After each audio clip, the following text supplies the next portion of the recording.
You know, you had your first meeting with the Queen as Governor General, and the rest of us will never get to experience that. What's it like? It was a wonderful day. I think one of my best days since I became a human on this earth. It was very heartwarming, and she was very welcoming.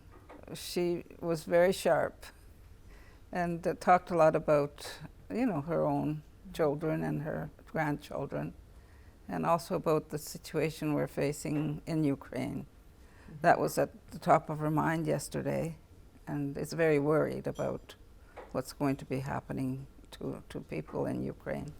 I would imagine she has a unique perspective on it, having lived through the Second World War, hearing the air raid sirens, knowing what it's like when a city gets bombed. Oh, she did mention that, yes, and during the years of the Hitler regime, I guess she was very much affected by that, and I think she could almost see some similarities happening, and she talked about that.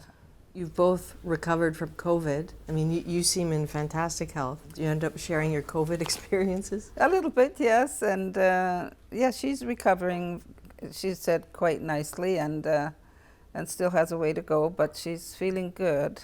Yeah, and I had COVID not too long ago, and thank goodness for vaccines, I didn't get too sick. She was very much aware of the fact that, and I did talk about it, that people generally have had a bad experience through COVID. The mental illness in Canada has risen quite dramatically over the two and a half years.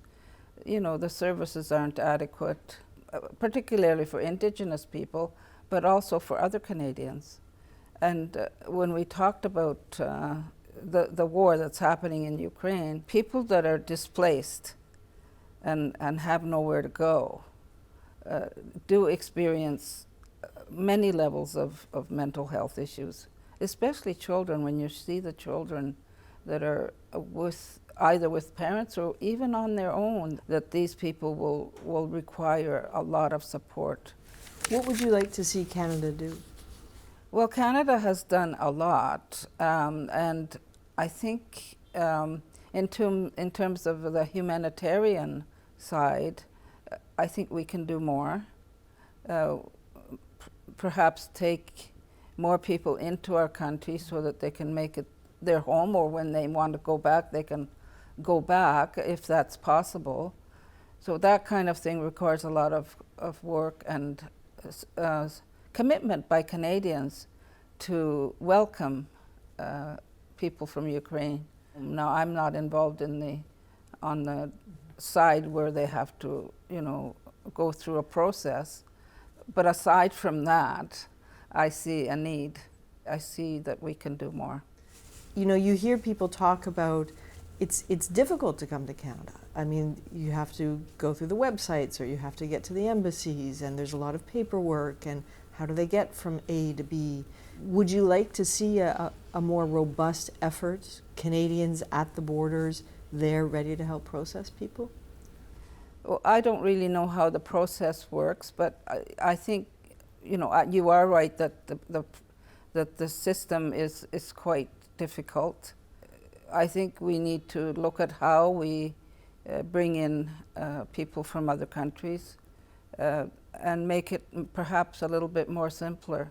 I know that when we have to fill out forms from the Indigenous community, people always find it very difficult, even though it's within our own country. So I can't imagine what it's like for people coming into the country. So when I do my cross-country work, I hope to be able to connect with Ukrainian people across the country and talk to them about how they feel and how they see the situation. When you were with the Queen, I understand you shared with her this Inuit concept of Ayuingnata. Can you tell me what that is and how she reacted to that? Yes, Ayuingnata is a word in our language that is an old word. The old word Ayuingnata means that if you're confronted with adversity or things that are difficult, you keep going, you don't give up. and you need to make a commitment to continue to make changes. So there have been periods in the Inuit history that has been extremely difficult, and that word was often used as a way of either saying goodbye, or as you're going out, you say "Ayun nada," you know, like that, and Keep going. yeah, keep going. And that was important for you to share with the Queen. Because I was talking to her about the various situations, like in Canada, the historical wrongs of the past, and how we needed to change Canada's history books so that young people could learn what the real history is without necessarily pointing fingers. And do you feel like the Queen is a partner in that, in this moment, that this matters to her at this point in her life? Yes, it does matter. Yes, she's very interested in what's going on in Canada. She talked about, you know, the truckers that came to Ottawa, and she knows all of it. Did that surprise her? She didn't say she was surprised. I think she found difficult to understand.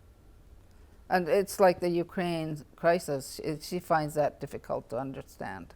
What's your sense of how engaged she is on the notion of reconciliation and the reality of the unmarked graves in Canada in particular? She is very aware, and we talked about reconciliation, and I did talk about the need for healing in our country, and to have a better understanding and a better relationship between Indigenous people and other Canadians. It's the next 10 days or so.